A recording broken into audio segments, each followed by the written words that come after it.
Thanks so much, Dr. Hogan. Thanks to the entire panel. And thanks for that last comment, Jason. I think that was very, very well put. My job here is to introduce our keynote speaker. Nancy Sutley, the chair of the Council on Environmental Quality, has worked at every level of government, from her time in the Clinton administration at the EPA to being in the governor's office in Sacramento, to being deputy mayor of Los Angeles. She's really had a wide breadth of experience, and it's my pleasure to introduce my boss, Nancy Sutley.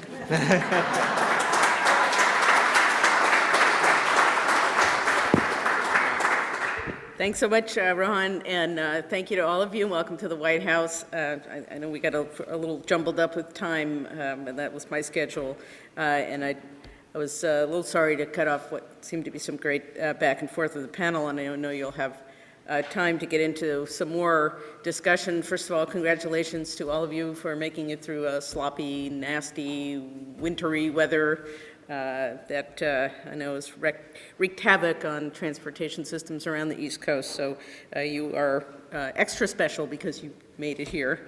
But it's really my pleasure to be here with all of you to really honor the work that you all do and the incredible achievements and innovations of the Weatherization Assistance Program. And a special thank you to our colleagues from the Department of Energy who year in and year out do just a tremendous job with this program.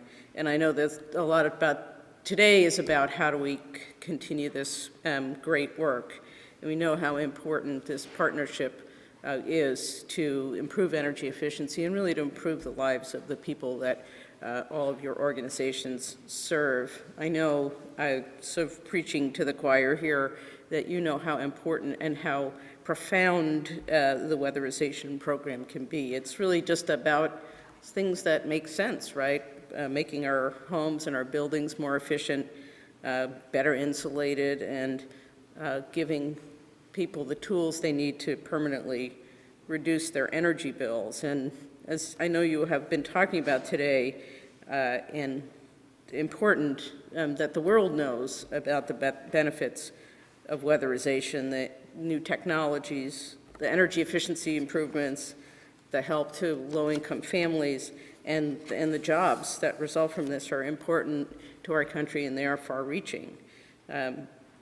It's really one of the most important things that we can do to, as a country, save energy and save money, to reduce pollution, and to help the nation prepare to deal with the impacts of climate change. And that theme, of course, is very much behind the President's Climate Action Plan that he laid out in June to cut carbon pollution, to move our economy towards clean energy sources, and to prepare our communities to deal with the impacts of climate change. And the plan itself is a series of steps, important, serious, steady, responsible steps to address climate change, including, very importantly, cutting energy waste in our homes, in our businesses, in our factories. You're here also at a good time because we had a very busy week last week along some of these similar lines. Last Tuesday, we announced an expansion of the President's Better Buildings Challenge that's aimed at making commercial buildings 20% more efficient by 2020. Following $2 billion in financing commitments from private sector partners to upgrade their buildings, we expanded the challenge to include multifamily housing, apartments, condominiums, and launched Better Buildings accelerators to support state and local government-led efforts to cut energy waste. And we expanded the challenge to federal agencies to do everything they can to cut their energy use and to save money. Last Wednesday, the Department of Agriculture announced a new energy efficiency loan program to help rural electric cooperatives on programs that will lower costs for consumers and reduce greenhouse gas emissions. And then last Thursday, the President signed a presidential memorandum that directs federal agencies to lead by example and increase the use of renewable energy. So this latest presidential memorandum starts with already established efforts around increasing government-wide energy efficiency and sustainability, and sets a new goal of 20% renewable energy use across all parts of the federal government by 2020, which is about 3 times the current level. Certainly in this time of constrained resources and constrained budgets, things that we can do to increase energy efficiency and sustainability and to encourage the kind of innovation and jobs that we see here, it's responsible leadership and responsible stewardship of our dollars. As you know, during the first term, the Departments of Energy and Housing and Urban Development completed efficiency upgrades in more than 1 million homes, and that saved families an average of $400 each. The Weatherization Assistance Program has really been a success story now for decades, and it operates in all 50 states in the District of Columbia and in U.S. territories. And this program employs more residential energy efficiency professionals than anything else in the nation. And the training centers around the country give the on-the-ground teams skills that they need to go out and contribute to energy efficiency improvements in their own communities every day. And certainly we've seen the important role this program plays in driving technological innovation, and that really helps to pass the savings along to the communities that you all work to serve every day. We were fortunate, as you know, to be able to put an unprecedented level of funding into weatherization assistance program through the American Recovery and Reinvestment Act.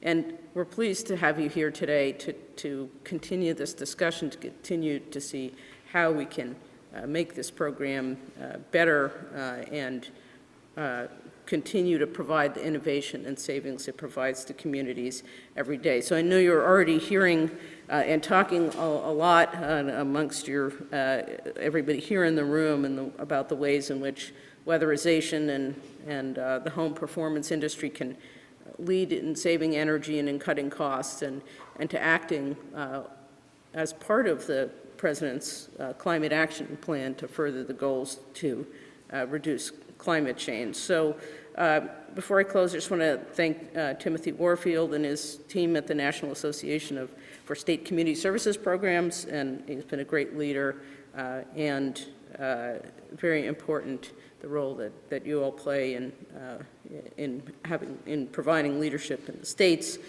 in reducing poverty. So thank you for letting me come and interrupt the great discussion that was going on here. Again, really, we're just so pleased to have you all here today, and to thank you again for all the incredible work you're doing on behalf of your communities and on behalf of the United States. Thank you.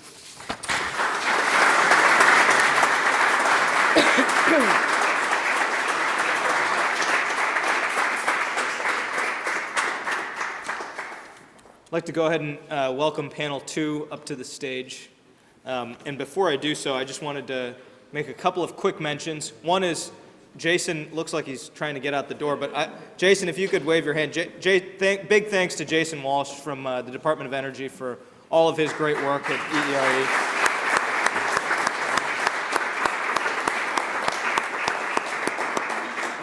And to my team, and Brad already mentioned Franz, but Franz unfortunately is leaving the White House here shortly, and I just wanted to single him out for praise. He's been nothing but great to work with and has done a lot to advance the President's climate and energy agendas here. So thanks so much to Franz.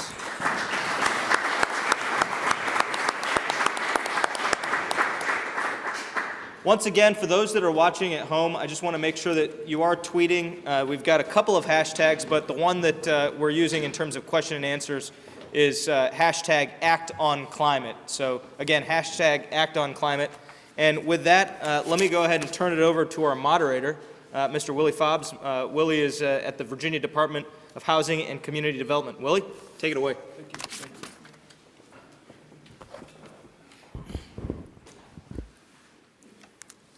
Good afternoon. As we heard from our first panelist, weatherization continues to be a catalyst for new residential technology and efficiency implementation and to foster partnerships across the country. The technology implemented by the Weatherization Assistance Program has continually evolved to make both the WAP program and the partner agencies who deliver the program viable entities in the residential energy efficiency market and initiatives. The residential sector of energy efficiency programs has also increased investment in local economies and has provided jobs for skilled professionals such as energy auditors, home energy raters, contractors, as well as retailers and product distributors. In addition, both state and local governments have also joined in on the effort of reducing energy consumption in their jurisdictions by saving homeowners money with residential energy efficiency policies and programs. By promoting energy efficiency and energy efficiency products, even municipalities have been able to help homeowners across the United States reduce their energy bills. The recent strides and new initiatives in technology and training that you all heard when the first panel spoke of Steve, Mark, and Rick demonstrate that the Weatherization Assistance Program is still the industry leader in the field and continues to improve the quality of services. The next panel of speakers are going to talk to you all about the relationships between their organizations and businesses and the Weatherization Program. As with the first panel, we'll have time for some Q&A, but we'll hold that to the end. Our first speaker is going to be Mr. Larry Dawson. Larry is with the Illinois State Low-Income Energy Assistance Program, or LIHEAP program. He's the director, and he also serves as the board chair for the National Energy Assistance Directors Association, or NEADA. He will provide some information about how LIHEAP helps supplement the DOE effort to reach more homes and provide more measures on many of the homes that are worked on in the Weatherization Program. Next, we're going to hear from Jack Laverty. Jack is the manager of demand-side management for Columbia Gas of Ohio in Columbus, Ohio. And over a distinguished career has become involved with the Weatherization program in several different capacities. Jack's going to talk to us about partnerships between Columbia Gas and the Ohio Weatherization Assistance Program. Next, we're going to hear from Sandra See. She's the program manager for Puget Sound Energy in Bellevue, Washington, and has partnered with the Washington State Weatherization Assistance Program on several innovative initiatives in her state. Our Washington colleagues have told us how fortunate they've been to have a partnership with people like Sandra, who's proven commitment and compassion to the program. And last, we're going to hear from Mr. George Day, who's in charge of business development for Fiber America, which is a manufacturer of the cellulose. And he's going to talk to us about how weatherization supports American businesses, providing a marketplace for innovation in home performance industry, and how in turn these businesses support the program as developers and manufacturers of diagnostic equipment and energy efficiency materials, continually upgrading products and services to meet the needs of our clients in the weatherization program. Mr. Dawson. Good afternoon. Good afternoon. Again, my name is Larry Dawson, and it's a true honor to join these distinguished panelists and the previous panelists in the discussion of this very important program, weatherization. I'd like to begin by saying that I am from the state of Illinois, a state with a number of climate zones, and I'd like to thank the Washington, D.C. area for last night giving me the opportunity to go through snow, ice, and rain all within an hour. So now I feel totally at home. I'm here today, as Mr. Fobbs said, as the board chair of the National Energy Assistance Directors Association, representing all state, tribal, and territorial directors of the Low-Income Home Energy Assistance Program. I also manage, in addition to LIHEAP, also manage the weatherization program in Illinois. To us, affordable energy should be available to all Americans. But since it's not, we have energy assistance to attempt to fill the gap for the least fortunate among us and help ease the burden of keeping their homes warm or cool, depending on what season we're talking about. Statistics show that the average American spends about 5 to 6% of their total income on energy. Most low-income households, however, spend sometimes upwards of 20 to 30%. This is totally unacceptable. The difference between what it costs and what it takes is what we call energy burden. Generally, we have two means at our disposal to alleviate this energy burden of customers. First, LIHEAP. It's designed to meet the immediate need of households, whether the families be large or small, individuals, whether they be young or older, to be able to pay those very difficult to meet bills on a monthly basis. And LIHEAP usually takes the form of benefits that go directly to a family's energy vendors on behalf of the clients. And in some cases, the clients even come to us with their energy services being disconnected. So LIHEAP can help get those services restored. Other cases, we provide assistance to the Weatherization program, which takes it a step further.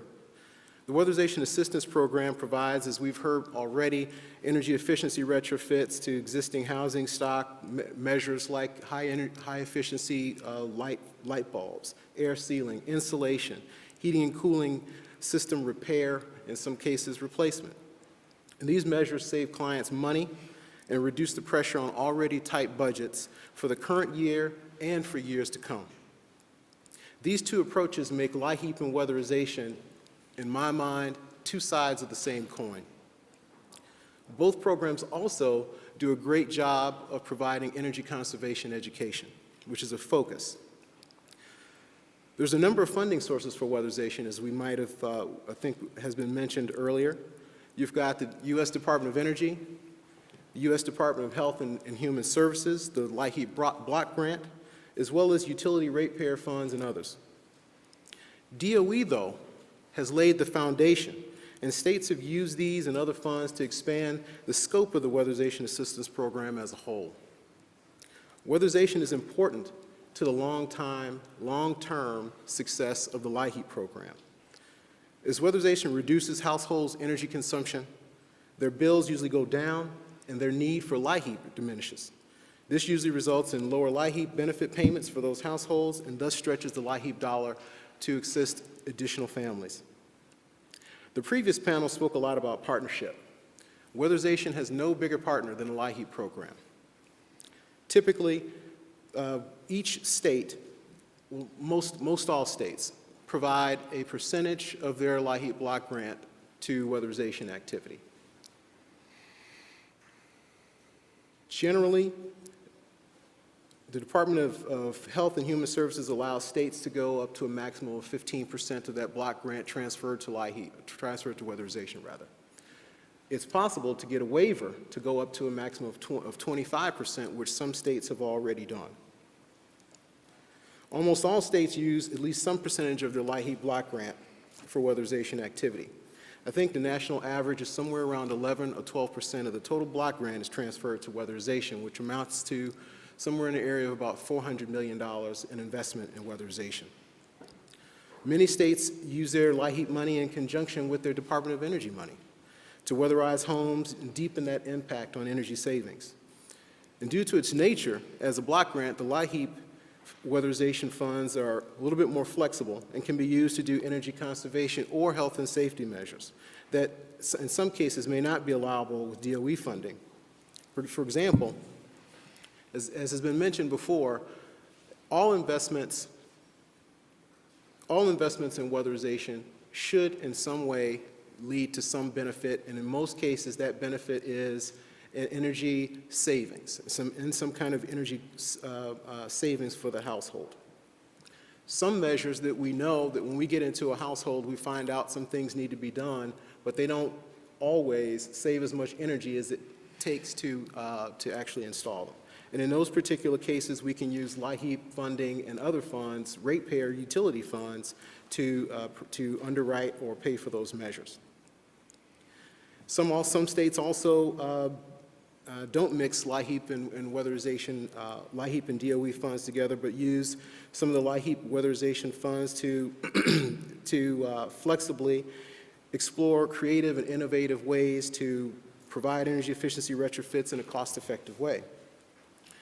With most states transferring a percentage of their LIHEAP to weatherization, a higher funding level for LIHEAP also benefits the weatherization program. But I mentioned before that DOE funding truly is the foundation and keystone of the weatherization program. The DOE WAP funding needs to annually be much higher than what has been allocated to it now to maintain the training and grant features that help to support the LIHEAP. A strong DOE WAP program is important to the operation of LIHEAP because the Department of Energy, as Dr. Hogan mentioned earlier and others, has invested very heavily in WAP infrastructure through the purchase of vehicles, equipment, specialized training programs, training centers, and the development of professional work standards. The LIHEAP-funded weatherization activity greatly benefits from these investments, and in many states, they depend on them. In a field now becoming crowded with purveyors of home energy efficiency products and services, which is, to us, a testament to the success of ERA, it's more important than ever that DOE's work specifications, standards, and technical assistance expertise remain current and available as reference points to ensure continued high quality. As I close, I wanted to share a note that I received from a weatherization customer that illustrates that even small weatherization investments can pay off big. And I quote, "Our house was weatherized last year. A carbon monoxide detector was installed that I felt would never be used. Windows and caulking were actually what I wanted, but a carbon monoxide detector, never. During the ice storm, we lost power. My daughter brought over her generator when their power came back on. We put it under the carport and kept it out of the weather. That night, I fell asleep on the couch, and the alarm from the detector woke me up. My head was splitting, and I was confused. I called a friend who told me immediately to go outside and get fresh air. There was no wind that night, and the exhaust filled the carport and the porch. I didn't smell anything and had no idea that it was filling the house. Thank you so very much. If you hadn't been there to work on the house, I'm sure I wouldn't have woke up. I just wanted to let you know that your program does make a difference in people's lives." She closed her message with a thank you, and so will I. Thank you.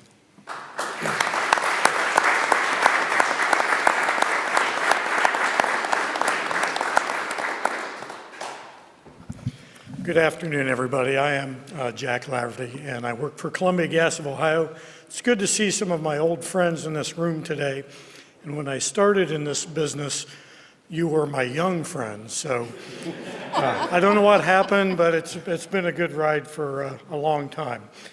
I want to set a little bit of context, tell you a little bit about our company and what we're currently doing with the program, how we got into it, and what we're doing, and then a little bit about our hope for the future. But we're Ohio's largest natural gas provider. We've got about 1.4 million customers that we serve in 61 of our 88 counties.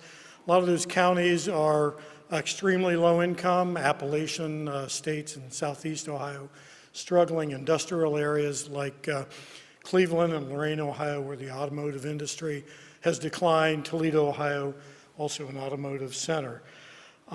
We are part of NiSource, which is a Fortune 500 company that provides natural gas and electricity services, not just in Ohio, but Virginia, Maryland, Massachusetts, Indiana, Pennsylvania, and Kentucky.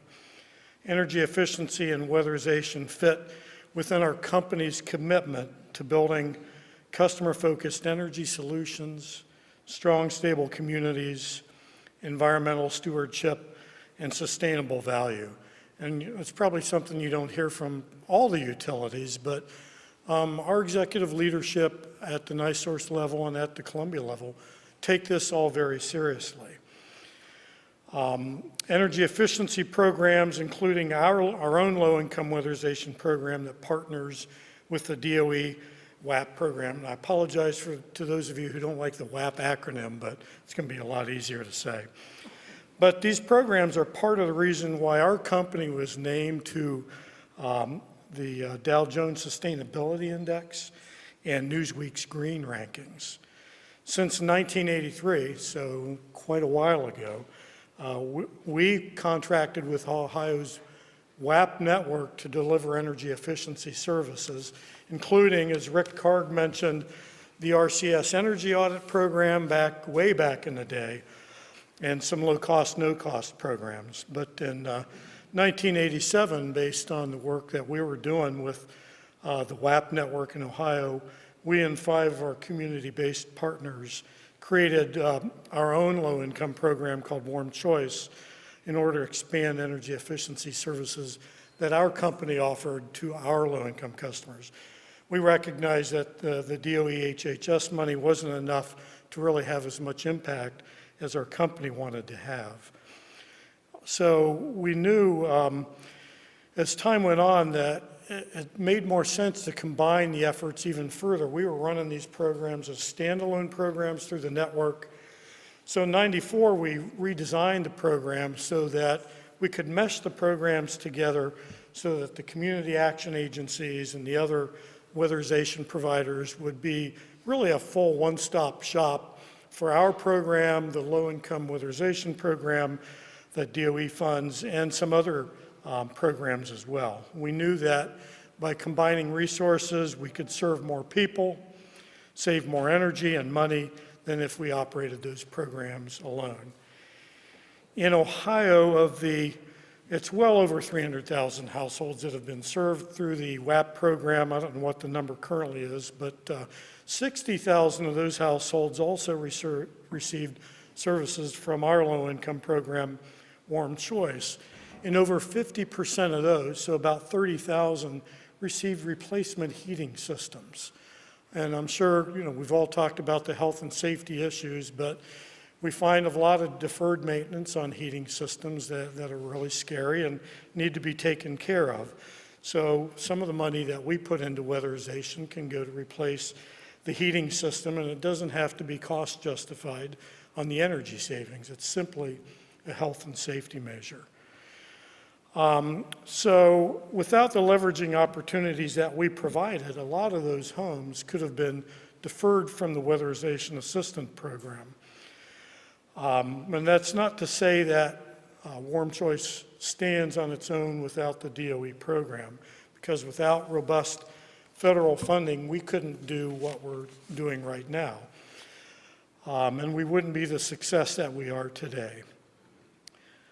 Our company and the people we work with recognize the public value created by the Weatherization Assistance Program. It's well documented nationally through what seems like a bazillion impact and process evaluations at the national and state levels.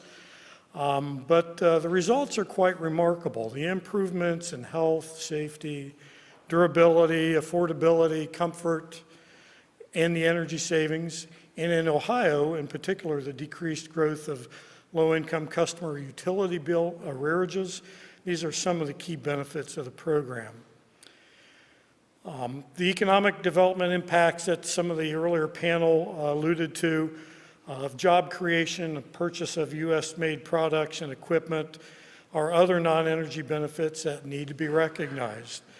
Recently, at a home performance conference in Ohio, we had with our contractors, 2 of those contractors told us that without these programs, that is the WAP program or Warm Choice program, and a home performance program that we operate with Steve Cowell's group, CSG, they would have been out of business. So this stuff matters in local communities. It provides jobs to our neighbors and our family members. Some of our home performance contractors have learned the best practices that they provide to our middle and upper income customers through the Weatherization Assistance Program, through the training that's been offered, through the standards, through the tools and equipment that we use. The environmental impacts created by our partnerships are significant. Thousands of our customers, and I mean this because we've documented it, literally thousands of customers have been protected from unsafe levels of carbon monoxide. And over the life of the installed energy conservation measures, Warm Choice and WAP, when combined, will have avoided nearly 2 million tons of CO2 emissions. Low-income customers often, or usually, live in energy-intensive homes, and they're an important part of any strategy to reduce CO2 emissions at the residential level. The creation of all this public value, while impressive, is only part of the story, and I think of equal importance, and this has been discussed in the last panel, is the operational capacity that the WAP network created in Ohio's energy efficiency service delivery network. Ohio's Weatherization Training Center, which is funded partially by DOE, provides competency-based skills training that results in a skilled workforce that can properly complete the weatherization work, including installing heating systems. The WAP also provides that crucial funding for community action agencies and some of our other subcontractors for the really cool diagnostic equipment, the vehicles and the tools necessary to effectively provide these services to our customers. By leveraging WAP and Warm Choice together, the average savings to our customers increases by 27% over WAP alone in Ohio. So that leveraging impact has a direct result on customers' bills. The program, when it's combined together on the average, saves our customers about 28%. And we've measured this for years and years using billing analysis. We work with some guy named Michael Blasnick that some of you know, who does some pretty good evaluation work, and he automated our evaluation process for us based on kind of the Princeton scorekeeping method that he's adjusted. And according to him, that average puts our program savings in the upper echelon of low-income programs, and it's among the highest measured savings in the country. Because of these results and our unique collaboration, these partnerships we've created, the American Council for an Energy Efficient Economy recognized the Warm Choice WAP partnership as an exemplary low-income weatherization program in 2005, and again recently this year, earlier in 2013. This recognition is important to our company, it's important to our regulators, and it's important to our community-based partners who run these programs. Poverty is still a national problem. The impacts of energy bills on low-income households are still considerable, even at a time when natural gas rates are nearly half of what they were about 5 or 6 years ago.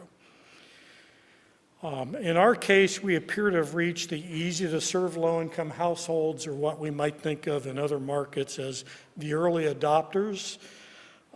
And we're going to be working with some customers that we haven't worked with very well in the past, and those customers who live in rental properties or homes in major need of repairs that have been deferrals. These will be difficult markets to penetrate. They will cost a lot of money to serve, especially those deferred households. And without robust funding from the Weatherization Assistance Program, it will not be possible for us to serve as many customers as we do today. To date, our company, our ratepayers, have invested $140 million in our Warm Choice program. But this is a small amount in comparison to what DOE and HHS have put into the weatherization program in Ohio to serve our low-income neighbors. Utility dollars alone are not going to make up the difference of the decreased funding in the DOE weatherization program. We need additional funding from Congress to continue our success with the network and with this program. We'd like to thank DOE and NASCAST for inviting us. Thank you.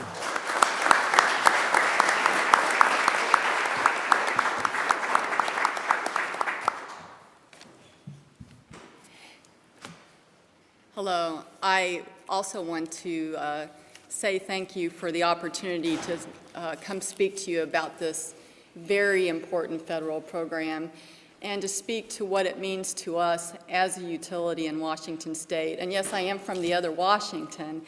And a lot of people have been asking me, did you have trouble getting here? Because funny enough, people were worried about me showing up. But I took a nonstop flight from Seattle to Washington Washington, D.C. on Saturday and didn't have any trouble getting here. But I did walk the National Mall yesterday and got caught in the middle of the sleet on foot.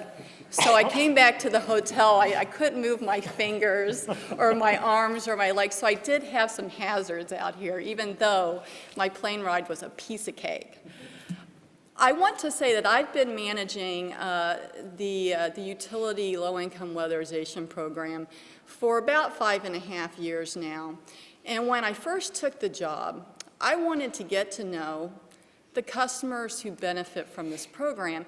And I found these hard copy surveys that were sitting in our office, and they were from customers who had participated in this program. And I picked one up. And I have to tell you, it really struck me, and I want to share this story with you. It was written by an 85-year-old woman, and she said, "I've worked my whole life, and I've never asked for a thing, but now I need some help." And the people at King County Housing Authority, who is a partnering agency with us, helped me. And she said, "I've never felt like a queen ever in my life, but they made me feel like a queen." And I just want to tell you that there's such a human aspect to all these stories. And the list goes on and on and on. And this is so important because this is about building trust in our communities. It's energy savings, it's protecting our environment, and it's about taking care of our communities. And this is just one story among so many. And I talk to our partnering agencies, and they tell me stories about people that are high-risk, part of our high-risk populations, that have ice growing on the inside of their windows, not on the outside of their windows. They go in there, and not only do they reduce their monthly bills, but in some cases, they may even save lives. So I want to emphasize to us as a utility, this is a very important program because this is about our customers. We're a utility, and we're regionally based. We're a community organization. So this partnership means a great deal to us. And the story doesn't stop there. Some of the other presenters have also emphasized to you that this program creates jobs. And it does. It creates jobs here at home, which is something that we need in our country right now. It creates the opportunity to build skills that are transferable across geographic boundaries. Again, as a community-based business, this program is very important to us. And it's interesting, I was talking to an installation contractor that works a lot with the network, and they said something to me that I hadn't really thought about, because they said that they had been able to expand their business over the last 3 to 5 years. And because they were able to expand their business, they built a facility. And in building that facility to expand their business, they were able to hire 15 to 20 people to build the building. So it really occurred to me how far the ripple effect of this program extends. So it's not just jobs creation and skills development, but it's also putting other people in the construction industry to work. And it's also stimulating demand for materials and labor. Again, this is about stimulating our local economies while we protect our environment at the same time and save energy. So we at the utility at Puget Sound Energy, we view weatherization as downright good business. Now, and we actually, you know, it's kind of funny in the utility field. We always say, show me the data, because we're really analytical types. And we did conduct an evaluation of our program in 2010. It was conducted by Cadmus, an evaluation firm. And what we did find was everything that I said was true, that our program actually results in people asking for fewer bill arrangements. They miss fewer monthly payments. We found that it does stimulate the local economy and creates jobs. So the proof was in the pudding of the evaluation. Now, I want to take a moment, though, and establish why we as a utility care about the federal program. Now, granted, yes, we think weatherization is good business, and we have other weatherization programs at Puget Sound Energy. However, we care about this one. And the reason why we do is because our low-income customers cannot participate in our other energy efficiency programs. They can't afford to do it. And what this network does is it provides our customers an opportunity to gain access to energy efficiency technology when otherwise they wouldn't have that access. So this equals the playing field, so to speak. Now, I'm always amazed at how our social service agency partners work, because they, and Jack, you mentioned this earlier too, is they take our utility money and they leverage it against the federal dollars, and they make ends meet at the end of each month. And they're very skilled at doing this. They take care of our customers from application to establishing income eligibility to conducting the energy audits to installing measures, hiring out the contractors to install those measures, and then conduct inspections of the premise. Some of our people have over 30 years of experience at our social service agency level. They are a vital part of our community and a vital part of our energy efficiency program. And again, they leverage dollars. We're one funding source. So what they do is they have administration, they have program support expenses such as energy audits that their staff conducts. They conduct inspections. All of that takes dollars. And they take a piece of ours, a piece of the federal dollars, and they pay their bills. And one thing that I've noticed in the 5.5 years that I've run this program is that when the federal program expands, we're able to expand our utility program. And when it contracts, guess what happens to our program? The capacity of our agencies likewise contract.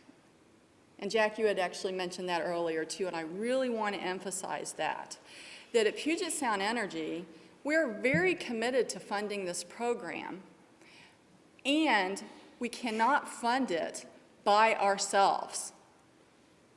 We are a regulated utility. We're required to be cost effective. We answer to our ratepayers in that regard. We can't do this alone. I want to emphasize that today, that we really, as a utility, rely on these federal dollars to increase and even sustain the capacity that we serve in. Now, I want to make a final point, and that has to do with technological innovation. The DOE program is such a cornerstone of this, and our first panel really emphasized that, but I want to give you a very specific example that impacted us as a utility. Now, Mark and Rick talked about the building diagnostics and the models that are used to project energy savings from buildings. And our social service agency partners are very skilled at doing this on apartment buildings, and that's no easy task. They're complicated, big structures. And oh gosh, 5 years ago when I started managing the program, the agencies told me, they said, you know, Puget Sound Energy, there's a lot of savings in sealing apartment buildings, multifamily air sealing. And they said, we're finding this in our building models, that there's significant savings here. So, but at the time we were saying, yeah, well, you were looking at the models building by building. So at that point, we didn't really have the confidence to be able to tell what in general is saved by the measure, what in general, as opposed to building by building. So over the years, we started to gain confidence because the agencies consistently said that we're seeing savings in this measure, and it gave us the confidence as a utility to invest in that measure and to launch our own study of the measure to find out what it saves in general. And we haven't completed the evaluation. However, we're hopeful, and because of this network, it gave us the confidence to invest as a utility in a measure that could bring significant savings, not just to our low-income program, but for our other utility programs in general. So again, it's so important to us on very many different levels. So I want to summarize that in the case of weatherization, it truly does take a village. And these are customers who will not participate in other energy efficiency programs, at least not most of them. And we run the risk of leaving energy savings on the table as a utility without our partnership in this network. So we value it, and we look forward to a continued partnership with this network. So thank you.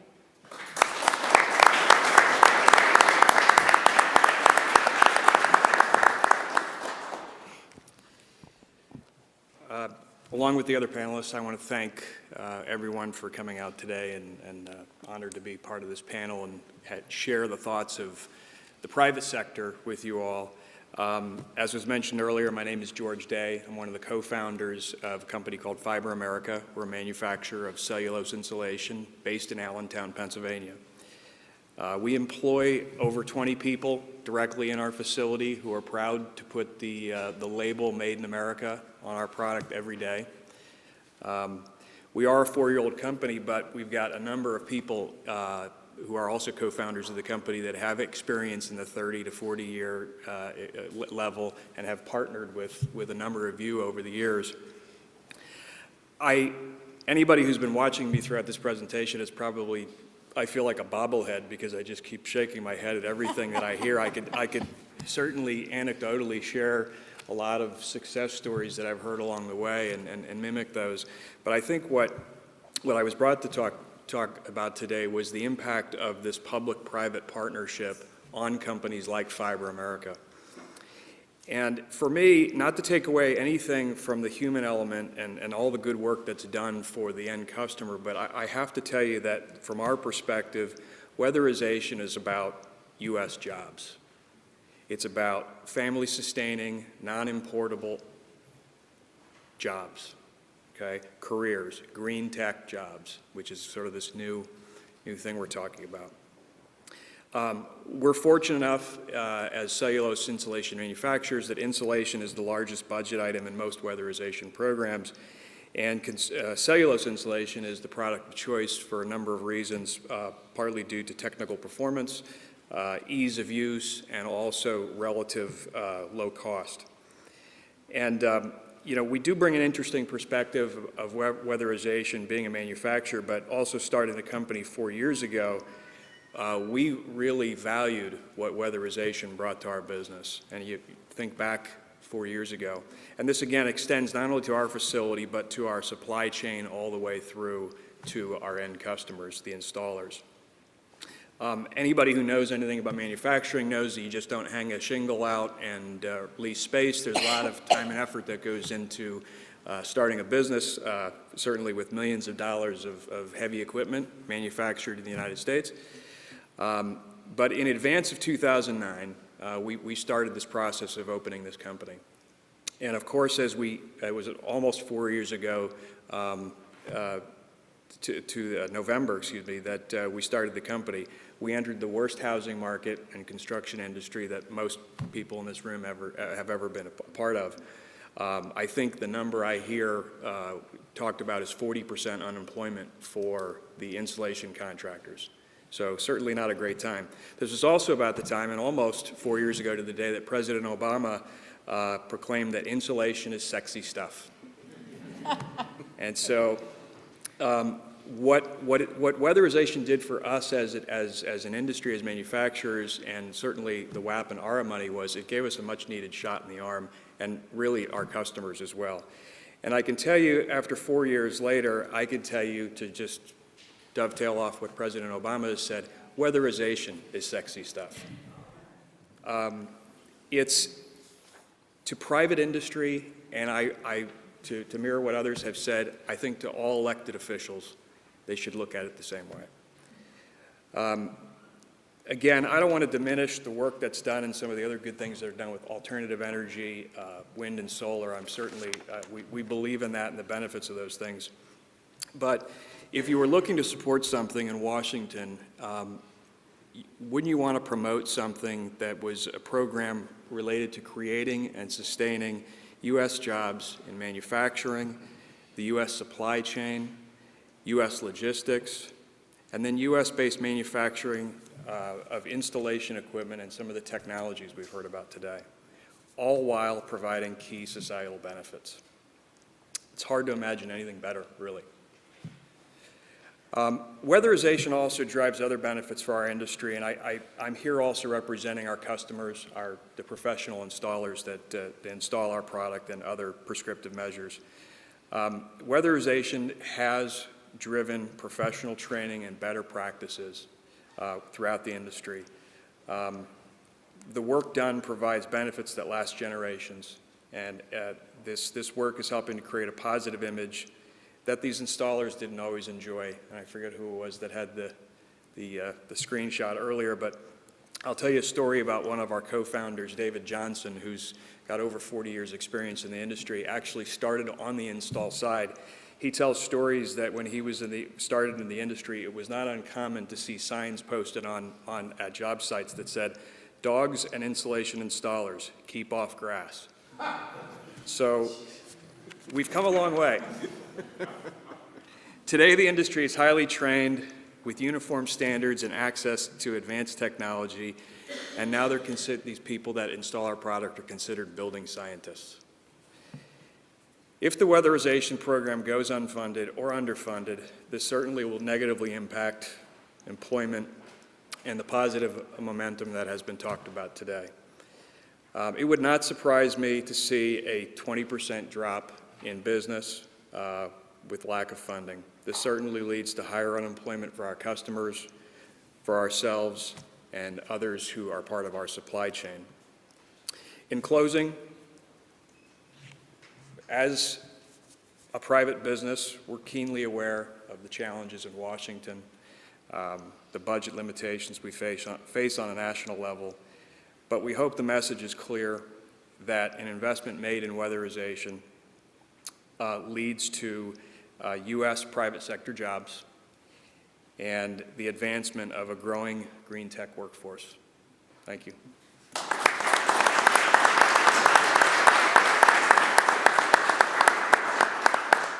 Before we get to questions in the audience, and we have time for a couple questions, there's been a lot of activity on Twitter, so we just wanted to ask the first question from there.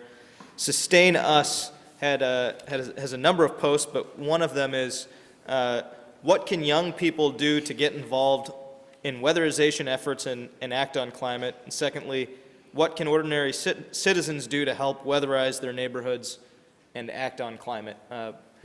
Any of the panelists, if you could answer that question, that'd be great. I can respond. Okay. I think what I say to a young person is follow your intuition. Because if you're feeling the values, the higher value to call you to service in this field, then find people in the community that are doing the work, and find it in your community. So really the questions start on the ground in the community. You know, for instance, a good example would be our social service agency partners would be a great group of people to network with, because they implement our program and they understand it. They can tell their own stories about what brought them to the field, which a lot of the stories are really interesting to hear as well. But they can also help them understand where to get training, how to do community-based work, volunteer even if they're, pre-college, post-college even. So, so I would say just follow your own intuitive leadership and find the folks doing the work and talk to them about it. Okay. We have about 8 minutes, so we can take a couple more questions from the audience. I have a question. I know that there's been some changes within larger cities about there's more outreach to be done in suburban areas to address low-income families, kind of unprecedented in our economic times. Maybe for Jack and for Samuel, how do you reach out to those suburban areas where we now have people that are considered low income living in very much larger homes than what we've weatherized in the past in urban settings? Jack, the question basically revolved around outreach in suburban areas to make things like weatherization more accessible. You bring up a great point, and the shape of poverty has changed in this nation, and indeed has moved into areas in Columbus, Ohio that I would never expect poverty to exist in. And thinking one of the ways that we've been successful in reaching into those areas is by not just partnering WAP with our low-income program, but going into neighborhoods with our home performance program and our low-income weatherization program at the same time, and creating community events and awareness with locally elected officials, and getting the word out in local papers and doing community events and getting on the local radio that people listen to. So we've really, I think, had to change what had become, for a long time we had, I think, what was in-reach strategy, where people came to us for these programs. They're not coming to us so much anymore. We really have served a lot of the early adopters, and we've got to get out and do what Steve Cowell was doing when he started in this business and be a community agitator, we'll say, but or a community builder. How's that a little friendlier, Steve? And be in those communities and get the word out there. That's how we're approaching it. Shall I? Yeah. Okay. I just want to anchor what Jack just said, because at Puget Sound Energy, not just in our low-income programs, but in our energy efficiency programs in general, we're really turning our attention to community-based outreach efforts and just letting our customers know that that this program is available to them as a piece of the pie. But we also promote some of our other energy efficiency programs at the events, because we don't know who's income eligible or not, at the events. And the final thing that I'll say just quickly is, at Puget Sound Energy, we have a big service territory, and tell you the truth, it's all suburban really, because we don't cover the metropolitan areas. It's everything in between that we cover. So we have social service agency partners located in each county of our region. So we have a physical presence through them. And we also, as a utility, have community-based offices, but through the social service agency partners, we are strategically located in what might be considered some hard-to-reach areas. I just want to raise the multifamily issue. I think the leveraging has been discussed in this panel is wonderful. We've got utilities and Lockheed County and weatherization working together, but it's also true that there's been, in New York City for the last 25 years, we've been doing where substantially more people live in multifamily buildings in the last few years. In our era, there's been much more multifamily weatherization. And that's another source of real leveraging, because the affordable housing developers and managers often wouldn't be able to begin to take on all the work that could be done in terms of addressing issues of waste if they weren't able to partner with weatherization. So I think it's building owners themselves and property management firms who are really supporting affordable housing and supportive housing are real partners. And I think we should recognize that and build upon that as well. And Larry, any of you who have experience with working with multifamily, do you have any comments on that as well? Well, I'd have to certainly agree. One of the things I was thinking about in my initial comments was that we were, I think, blessed with the memorandum of understanding between HUD and DOE at the outset of the ERA weatherization program, because we know many of our clients don't live in their own homes.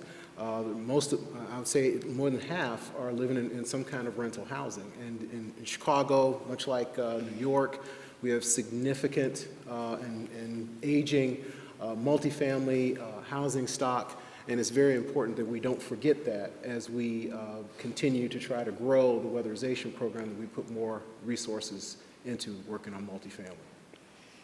Yeah, I'd just like to add on, Dave, I think you hit the nail on the head. It's building partnerships with people who own the properties. It's critical to getting those properties treated. And in a number of cases, our providers have landlord negotiators, and that's what they do. I mean, that's their job, is to sell these programs to those folks and make them understand the benefits, or help them understand the benefits of participating. And the leveraging aspects of the money they bring to the table are going to be important going forward. Okay, I'm getting the signal that we may be out of time. Do we have time for one more, or no more? Okay. One more? One more. Hi, I'm Doris Wright. I'm from the state of Arkansas. I'm the state program manager, and I have more comment. We have done as much as we can to leverage our dollars. We're working with HUD to multifamily housing. We are partnered with USDA to address extreme poverty areas in our rural parts of our state, and we are working with veterans organizations to try to address that population. We have a homeless coalition that we're working with to try to help people that have gotten out of homelessness to stay out of homelessness. But we need the government to put more money into this. Weatherization drives all of this, and we can do so much with a little, but we just need so much more to help the citizens of Arkansas. And I know you all have some of the same issues in your states, and I would just admonish us to try to go back and talk with our legislators to try to get them to put the resources behind this program. The innovation is there, the infrastructure is there, and we just need to invest.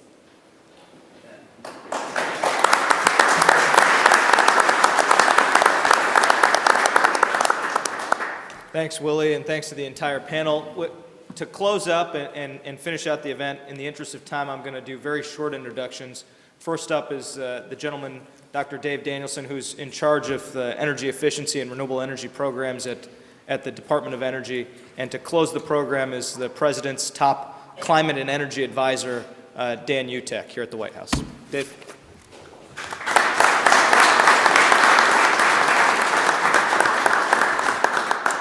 Good afternoon. It's been an exciting day. I got to catch the last end piece here myself.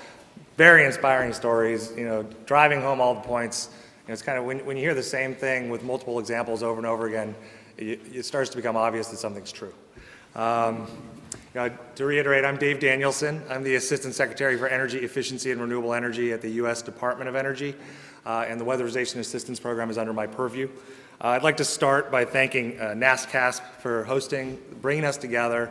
And I also want to thank the White House, specifically Chair Sutley and Dan Utek, for your leadership in hosting today's event here at the White House in such a beautiful place. Going back, in 2009, under the Recovery Act, as you remember, an unprecedented $5 billion in funding was directed to the Weatherization Assistance Program in an effort to stimulate job growth and help families that had been affected by the economic recession. These funds were used in conjunction with the DOE appropriated funds to weatherize more than 1.1 million homes occupied by low-income families throughout the country. As part of the larger high-performance production goals, the Weatherization Assistance Program and its partners at HUD and the Energy Department's Building Technologies Office provided energy efficiency improvements to more than 1.6 million homes. In terms of the importance of these investments and the impact of these investments, these households are now seeing $250 to just under $500 in energy savings annually. And these savings compound as long as the efficiency measures remain intact. Oak Ridge National Laboratory predicts that these families will save nearly $16.4 billion over the life of the measures, while avoiding more than 8.5 million tons of carbon emissions. To put that number in perspective, 85 million tons of carbon emissions. To put that number in perspective, 85 million tons of carbon emissions is equivalent to the annual greenhouse gas emissions of more than 17.7 million cars on the road. At the same time all these houses were getting weatherized, WAP trained and employed thousands of weatherization professionals. At one point, WAP was the 8th largest job creator in the Recovery Act portfolio, employing more than 15,000 additional workers in support of building our national infrastructure. The saving accrued by reducing energy waste in these homes will allow these low-income families to have more money to spend on life's essential items like food, medicine, and clothing. The WAP program also had an extraordinary impact on domestic manufacturing and small business. A big initiative I've launched is a Clean Energy Manufacturing Initiative. The Weatherization Assistance Program is a huge clean energy manufacturing success story for the country. More than 10,000 local American businesses are supported by the activities of WAP, including manufacturers, supply chain vendors, and private contractors. This is an exciting statistic. More than 88% of the materials used by WAP crews are domestically produced, including insulation, sealants, HVAC equipment, and appliances. WAP also serves as the national leader in incorporating cutting-edge technology and work practices into the home retrofit industry, as we just heard from the panel. The scope and consistency of the WAP network allows technologies to grow to market scale in advance of private sector demand. Advanced technologies like the blower door, infrared cameras, and dense pack insulation all were successfully developed and implemented through the Weatherization Assistance Program. And these technologies and techniques are now the standard practice of home performance professionals all across the country. The program is once again propelling the industry forward by leading the nation in the creation and adoption of professional worker certifications, work quality specifications, and training program accreditation. This program is also a true testament to the success that can be achieved through effective public-private partnerships. WAP represents a true model of a high-impact public investment and a high-impact public-private partnership. The modest funding allocated to the program provides local communities with a foundation on which to build larger efforts, and it provides a consistent and reliable baseline of services that allows organizations to maintain the highly qualified workers, tools, and equipment that make retrofit programs possible. For every single dollar in federal funding, WAP leverages nearly $3.35 from other federal, state, local, and private entities. And that's an impressive ROI by my view. This strengthens the ability of the network to provide high-quality, holistic services to enhance the health, safety, and quality of life of its clients. Utility companies, private sector investors, and other state and local sources also use WAP's infrastructure to distribute its services in their geographic territories. These funding sources provide WAP with more than $200 million annually to complement the DOE investment. The WAP infrastructure is also used by the Low-Income Home Energy Assistance Program, LIHEAP, as a conduit for energy improvements paid for through the Health and Human Services Block Grant to states. Last year, 39 states transferred valuable resources into the WAP to help weatherize thousands of additional homes. As the WAP returns to post-Recovery Act funding levels, I remain concerned about maintaining a level of funding needed to support our network and to continue to provide a cost-effective level of home energy upgrades and technical assistance.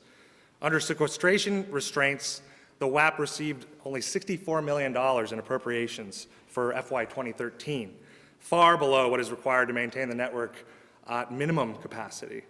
My office recognized this shortfall and worked last year diligently to provide an additional $73 million in funding to help maintain this WAP infrastructure. As we move into FY 2014, the President has reaffirmed his commitment to WAP and requested $184 million for the program's operations. We must continue to impress upon Congress the importance of our work as the appropriations process moves forward. To that end, the Secretary and I will continue to do all in our power to support the vital work that you are doing for the American people. The Department of Energy believes in weatherization. The Weatherization Assistance Program represents the very best of what we do as a government and as a department. It is a modest investment which pays for itself while improving the lives of our fellow citizens, delivering benefits across the spectrum of American homes and businesses. You know, in Washington, D.C., with so many other issues cropping up all the time, it's easy to lose sight of the people that this program really affects. It was great to hear a quote from one of our panelists. But we can't let all the noise in Washington drown out the progress that's being made all across the country, the differences being made in real Americans' lives. So I wanted to take it to a personal level just for a moment before closing. For Sally Fillmore, a resident of Eden, Idaho, weatherization services from the Idaho Department of Health and Welfare and the South Central Community Action Partnership made all the difference. Retired from her job and living on a fixed Social Security income, Sally had been on the partnership's waiting list for almost 8 years when her mobile home was selected to receive weatherization services.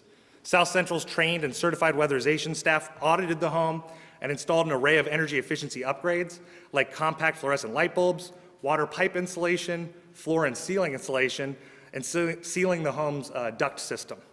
Because her furnace was obsolete and malfunctioning, South Central replaced her heating system with a high-efficiency model. The agency also addressed a number of health and safety issues by installing smoke detectors and exhaust fans for all of her appliances. After the upgrades were complete, Sally sent a letter of thanks to the folks at South Central. I just want to read to you all a short portion of that letter. Sally wrote, "As a divorced mom of 2, I have worked 2 or 3 jobs at a time to support them and try to keep maintenance on my mobile home up. When I reached the age of retirement and had to live on a fixed income, some of these upkeeps became impossible. So I want to thank you, each and every one of you. The people who came to the house put so much time and effort to help me." There are a million more stories like Sally Fillmore's all around the country. The weatherization of her home is expected to save more than $370 a year, money that she needs. Sally can now use that money for food, clothing, medicine, and other essentials for her life and for her children's life. From providing technological advancement that benefits every American home, to decreasing our national dependence on foreign oil, to ensuring that children have the opportunity to live in a warm, safe, and healthy home, the weatherization program works. We are facing an intense fiscal challenge across the government as we try to fund all the things that we believe in, and excellent government investments like those that are going into weatherization assistance program are in competition with other equally valuable programs for significantly reduced resources. The weatherization assistance program is worth fighting for. Sally Fillmore and the millions of people just like her across all of America are worth fighting for. And I commit to all of you that the Department of Energy will continue to support the workers, businesses, and families touched by this important program. Thank you for everything you do.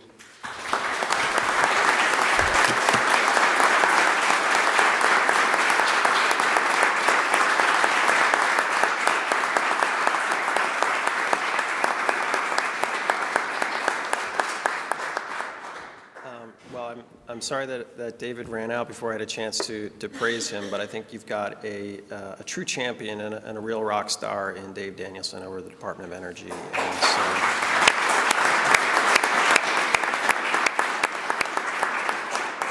so, I want to start by thanking everyone for being here today. I know we're already running over, so I'm going to be very brief. I spent a bunch of time on the Hill before I came into the administration, and so I'm reminded on occasions like this of a remark that I remember a senator made sort of towards the back end of a lengthy hearing, which is that we've reached the point at the hearing where everything has been said, but not yet by everyone at the hearing.